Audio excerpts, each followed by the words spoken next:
Eu tô pensando que você estava falando sobre que a gente conseguiu evoluir a nossa mente, mas essa mente primata ainda tá ali. Tá. E ela, às vezes, ela consegue achar alguma forma de se expressar nesse mundo que a gente criou aqui, né? É. Tipo assim, o nosso cérebro primata, ele usa o Instagram pra comer gente, por exemplo. Sim.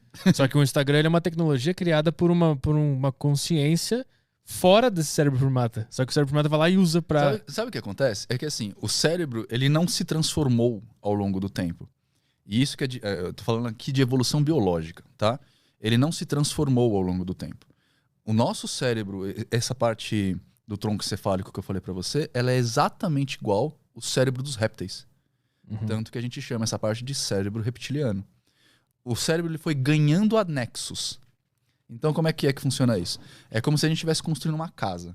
Então, a gente tem lá um cômodo que é sala e cozinha conjugado. Aí a gente, que é o nosso tronco cefálico. Aí a gente constrói um anexo, que é o nosso sistema límbico. Aí a gente construiu um outro anexo, que é o córtex neofrontal. Aí a gente construiu um outro anexo, que é o neocórtex inteiro. Então, tipo, a primeira parte aqui, que é a parte que, mano, você tem que comer e tem que sobreviver, tá aqui ainda, velho. Uhum.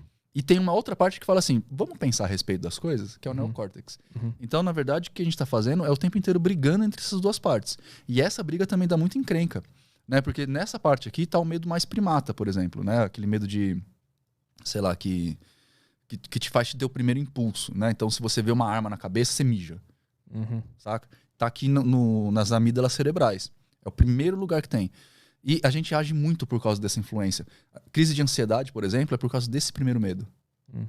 Crise de ansiedade, depressão, às vezes também está causado aqui. Tem uma série de coisas que é causada por causa desse primeiro impulso do nosso sistema límbico. Só que a gente consegue fazer esse sistema límbico, e é foda que o sistema límbico está mais perto da espinha. Então, tipo, as informações vêm para o corpo antes de ir para o neocórtex. E o neocórtex ele vai pensar a respeito desse medo. Que é quando você está, por exemplo, em cima de um penhasco para pular de paraquedas. Quando você chega ali na ponta que dá aquele medo, é o sistema límbico falando, cara, você não tem que pular daí. Que idiota, velho, você não voa. Aí você para um pouco, respira, aí a informação vai pro nosso neocórtex, e você fala, tudo bem, eu tô com medo, mas eu tô de paraquedas. E aí você pula. Uhum. Sacou? Só que grande parte do nosso organismo tá ligado, né, pela espinha e recebe a informação antes do neocórtex. Então, por exemplo, o sistema da gente defecar quando a gente tá com muito medo é uma resposta do sistema límbico para eliminar peso para você correr mais rápido. Cara, Foda isso, né? Você se caga para conseguir correr e fugir daquele perigo imediato. Muitas das atitudes que a gente tem de ciúme, de esse ciúme mais possessivo, né, de pessoas que, por exemplo, matam um parceiro ou parceira, de tão ciumento que tá, é o sistema límbico funcionando, fazendo ele entender que ela tá perdendo um parceiro sexual para um outro macho dominante. Né? Que, de novo, gente, não Sim. desculpa a ação, beleza? Sim, claro. Mas é muito interessante como... o que tá ao redor disso consegue pensar sobre isso. Então, tipo assim, o autoconhecimento que a gente fala tanto é uma forma de controlar esse cérebro reptiliano e deixar... uma forma de você fazer o seu neocórtex perguntar pro seu sistema límbico o que tá rolando e fazer um aprender com o outro. Quem usa bastante isso é a Força Armada, as Forças Armadas. É exército, polícia, né? Por quê? Porque você tem que saber agir sob medo. Uhum. Então, o que eles fazem? Eles fazem o novato passar por várias situações de medo por muito tempo para que o seu neocórtex comece a tomar ação sobre o sistema límbico. Então, quando você tem aquele primeiro impulso de medo, não é o neocórtex vai gritar, o sistema límbico vai gritar, mas o neocórtex vai fazer ele calar a boca e te dar uma ação melhor. Mais rápido do que um cara que não passou por esses testes, entendi. Porque então... tudo é treinável. E o que todo mundo tem que entender, agora vamos falar como neuropsicólogo, o que todo mundo tem que entender, que assim, uma das coisas mais legais que a gente tem na vida é a capacidade de adaptação. E a gente se adapta a tudo. A tudo. E uma das coisas mais legais que a gente tem para se adaptar a tudo que a gente quiser é mudando pequenos hábitos. A gente tem mania de mudar hábitos muito grandes, ou querer mudar hábitos muito grandes. E do nada, né? E do nada. E isso não funciona. Mas se a gente mudar pequenos hábitos paulatinamente e com um negócio que a gente vai chamar de recompensa positiva, que é dar um brinquedo, dar um presentinho, que nem cachorro, né? Cachorro quando dá patinha, você dá uma ração. A gente faz isso com a gente. A gente tem capacidade de mudar. O Facebook faz isso com a gente. Com os likes. Né? Quando você posta uma foto e ele te dá um like, você está mexendo com um sistema que vai liberar endorfina no seu cérebro e vai te tornar viciado na recompensa. É a recompensa. Isso vai te fazer postar mais. que é o que o Facebook quer. Bom, tem documentário sobre isso já. Mas a gente consegue fazer isso na nossa vida. Então, por exemplo, digamos que eu por exemplo, eu tô barrigudo e eu quero perder essa barriga. Eu preciso ir pra uma academia. Eu odeio academia. Eu acho que é uma perda de tempo. Você gosta, pelo jeito. Eu odeio academia. Eu acho que é uma perda de energia. Só que eu preciso ir, porque inclusive eu sou muito alto. Isso me dá problema nas costas, né? O meu médico ortopedista já recomendou a academia, porque eu preciso fortalecer os músculos para não ter dor nas costas. Então, o que eu faço? Eu vou uma semana na academia. Se eu for uma semana na academia, no sábado eu me dou um presente. Uma garrafa de vinho que eu gosto de beber, ou eu compro uma peça nova da moto, ou eu vou viajar, fazer uma viagem rápida. Um presentinho, saca? Uhum. No segunda semana eu faço isso, na terceira semana eu faço isso. E aí a gente, vamos linkar agora a neurociência com magia. A gente criou um ritual. Eu tô ritualizando a minha ida à academia e ganhando um prêmio por isso. Uhum. Aí eu treino meu cérebro a gostar da academia. Uhum. É muito curioso como tá tudo ligado. Então, a psicologia e o cérebro tá tudo ligado à magia e rituais. Mas porque a magia é o estudo de todas as coisas. Uhum. Então, tipo, cara, é impensável que uma tese saia hoje sem que a magia...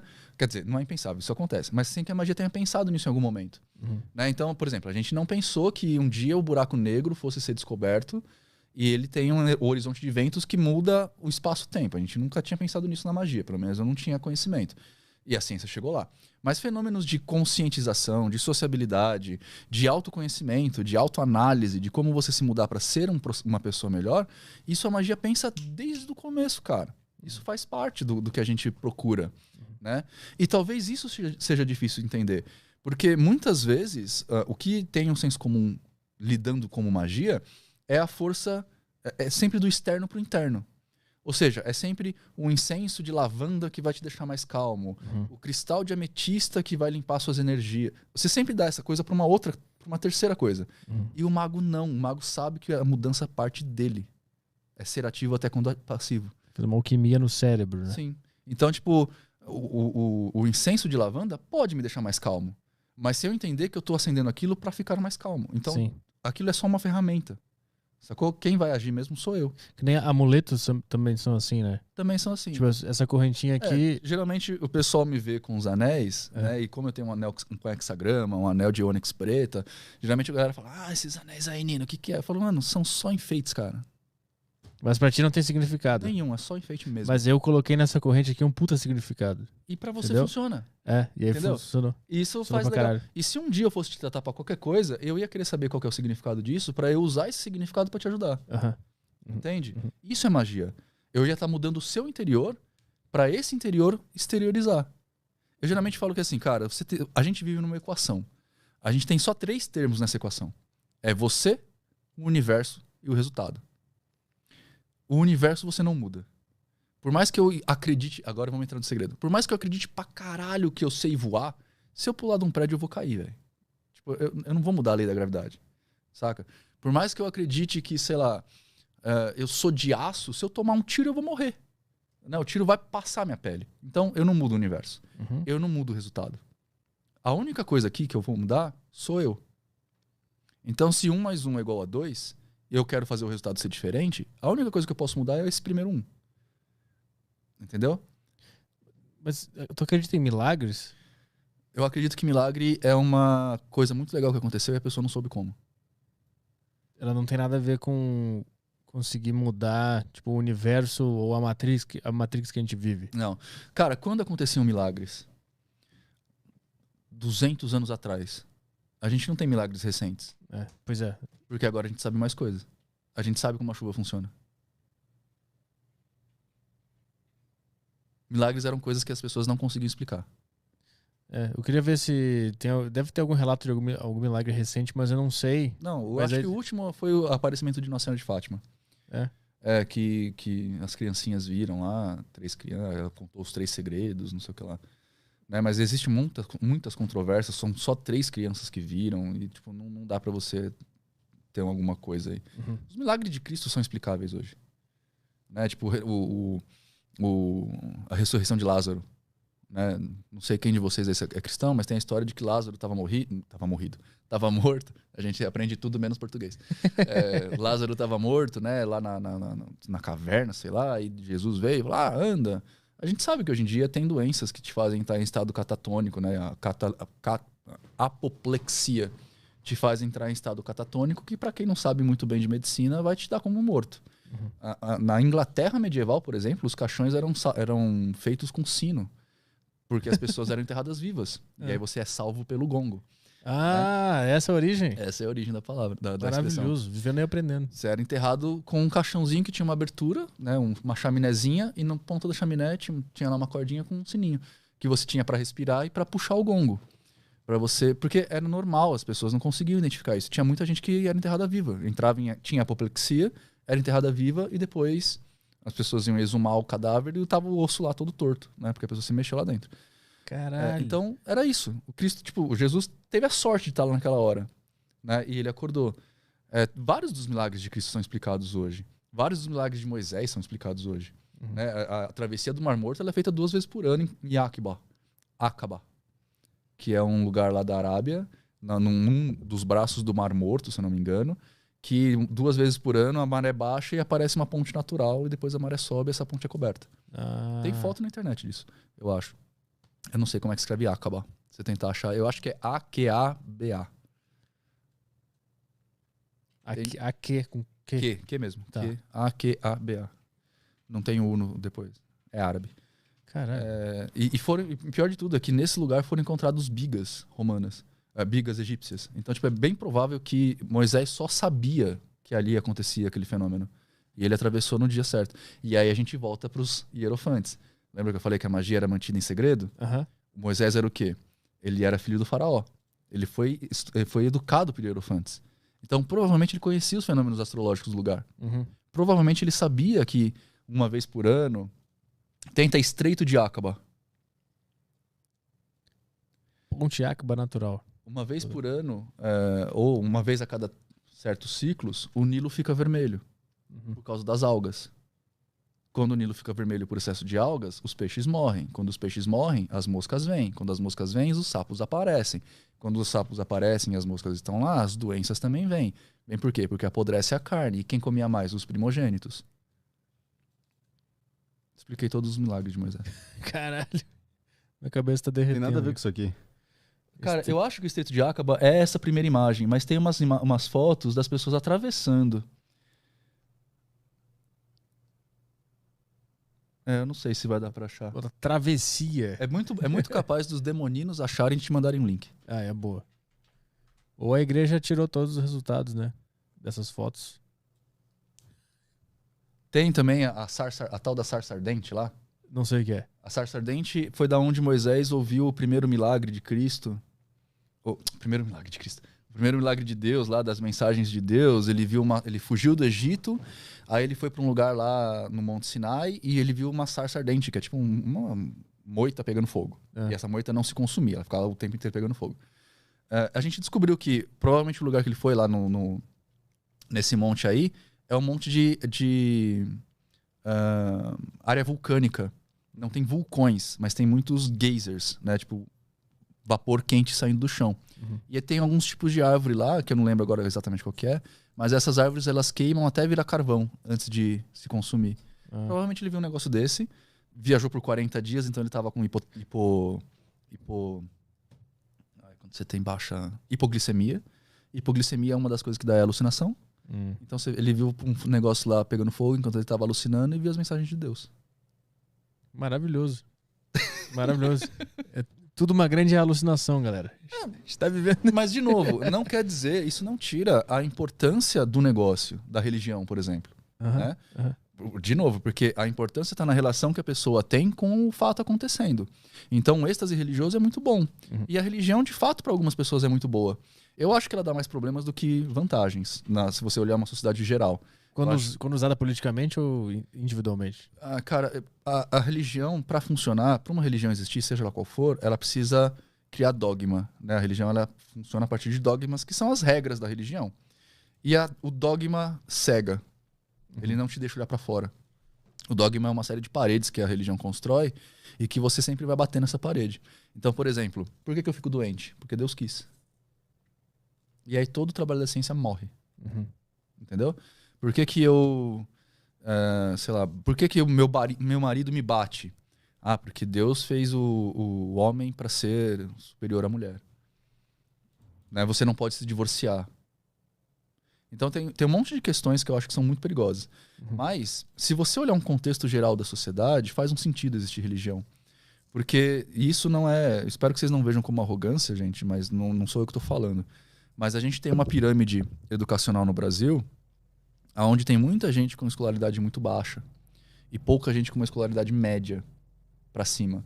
Hoje em dia no Brasil, acho que cerca de 50% das pessoas que terminam a faculdade são analfabetos funcionais. Termina a faculdade, não sabe compreender uma frase. Então, e eu não estou falando desses caras no meio, estou falando dessas pessoas embaixo, que são realmente as fragilizadas pela sociedade, né? Os miseráveis, os pobres pra caramba. Essas pessoas, elas não têm tempo de ter um pensamento ou uma conversa um pouco mais filosófica para tentar se entender como um todo. Eles estão querendo comer, cara. Tipo, os caras não têm almoço, sacou? Sim. Então, a religião, ela tem um papel auxiliar a essas pessoas, que é legal. Que o Estado que devia fazer, né? Dado que a gente paga imposto. O Estado devia tomar conta dessas pessoas. Mas como o Estado falha, porque a gente tem tudo que o Estado tem pra gente, a igreja, né, as diversas religiões, Umbanda, o cristianismo, o catolicismo, o evangélico, suprem um pouco esse papel, que é super legal. Mas a ideia é que a gente tivesse com essas pessoas da base condições de ensiná-las o suficiente para elas cobrarem das pessoas certas, né, para quem está indo dinheiro. Uhum. E a religião, nesse papel de só dar o auxílio, talvez ela acabe cegando mais as pessoas. E isso também é um problema. Então, hoje em dia, eu não sei como resolver essa equação, mas hoje em dia eu acho que a religião mais atrapalha do que ajuda. Embora ela tenha esse papel importante, eu acho que ela mais atrapalha do que ajuda. Eu não sei como resolver essa equação. Uhum. Porque essa equação, para ser resolvida, a gente ia ter que fazer uma reformulação no sistema de ensino que já está defasado há décadas. Né? Tipo, quem gosta de ir para a escola hoje? E hoje está tão defasado que eu falei lá no começo, né? As pessoas perderam a vergonha de ser burros. Né? Então, tipo, a pessoa que é ignorante, que não quer aprender... Burro, gente, só para deixar claro. Burro, que eu uso, é um termo do Kant, do filósofo, tá? O Kant, ele define a burrice como uma doença social. Ele fala que a burrice, ela é uma doença social porque ela é egoísta. O burro é aquele que não sabe que não sabe, portanto não aprende. Ele não permite diálogo. Então, por isso que ele é egoísta. Se eu digo que eu sou burro, então já não sou tanto. Se eu conseguir admitir que eu sou. Provavelmente você só é ignorante. Aí é a diferença do ignorante. O ignorante, ele sabe que não sabe. Tá. Então ele está disposto a aprender. O burro não. Ele não sabe que não sabe e não quer aprender. Sacou? O que a gente vê muito hoje em dia na rede social. Então a gente teria que fazer um trabalho de base na educação para, primeiro, convencer as pessoas de que não é ruim você saber coisas e também não é ruim você não saber, desde que você saiba que não sabe, né? E também reformular o ensino, porque, cara, a gente vai pra escola pra aprender o quê? Eu entendo vocês. É chato. É chato pra caralho. Mano, eu também entendo a escola querer ensinar o máximo possível do mundo pra você. Eu entendo isso. Só que o que é esse máximo? Eu ainda não usei equação de segundo grau. Sim, eu acho que eu não usei quase nada do que eu aprendi na escola. Eu tenho 39 anos, ainda não usei equação de segundo grau. Bhaskara. Eu nem sei mais fazer Bhaskara. Eu também não. Na verdade, eu nem sei mais fazer multiplicação. Porque tem calculador em todos os lados. Eu tenho calculador no relógio, tenho calculador no celular. Por que eu vou decorar a tabuada? Sacou? Eu pego o celular e uso. Tudo bem, Nino, é legal saber a tabuada? Porra, legal pra caralho. Se você souber, mano, ótimo, perfeito pra você. Eu acho que tem que saber mesmo. Só que a minha questão aqui é mais de base. Tipo, o que tem que ser ensinado na escola? Por que eu saio da escola sem saber calcular imposto de renda? Isso é verdade. E por que eu tenho que fazer esse caralho todo ano? Eu nem sabia que tinha até eu entender que eu ia virar um criminoso se eu não fizesse. Né? Economia doméstica. Por que eu saio da escola sem saber cozinhar? Eu sabia investir, foi um negócio que eu mais fiquei puto. Não sabia investir. Sem saber calcular porcentagem de investimento. Né? E por que essas coisas não são ensinadas na escola? E eu tenho que, tipo, sei lá, saber o que é uma mitocôndria? Então acho que é uma preguiça ou tem uma conspiração? Não, eu acho que não é uma conspiração, mas tem um interesse do governo de manter a galera na ignorância, porque isso dá voto.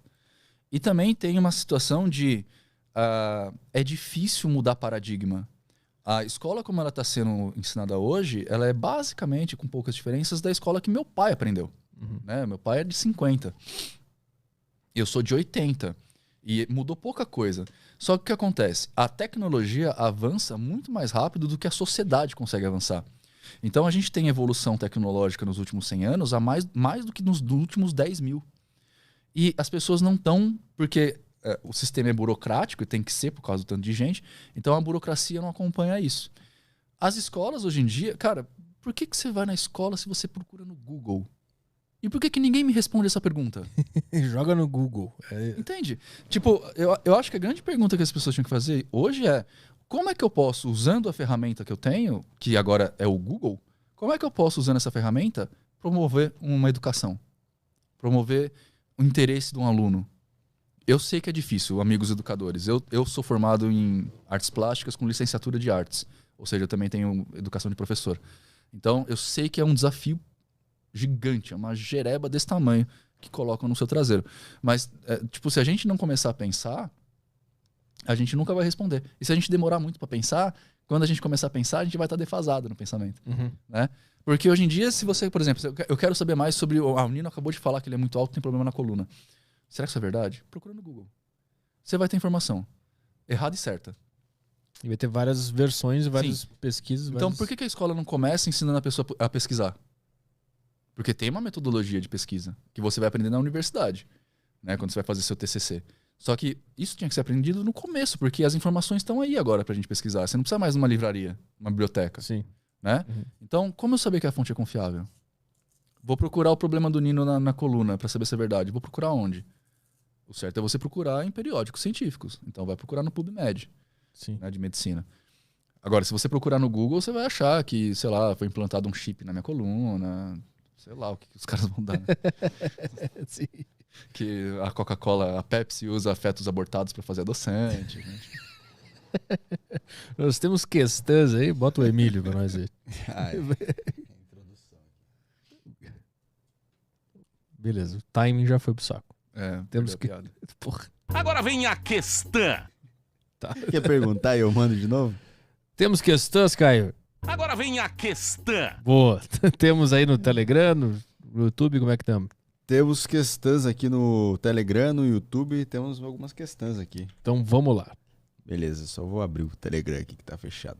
Aí, questões da turma, a turma tá mandando. Quiser mandar, tem tempo ainda. Inclusive, vocês querem mijar, alguma coisa assim? A gente fazer uma pausa? De boa? Tô de boa. Só eu, então. Ah, tu quer mijar? Então... Não, tá de por boa. isso que ele perdeu o time. O cara tá preocupado com o xixi, tá vendo? Mas faz uma questão e vai... Podem fechar a perninha aqui e não mijar tudo. Não, de boa, vai. Eu toco o áudio, depois eu vou dar uma mijada. Agora tu começou a me dar vontade. Porque tu falou.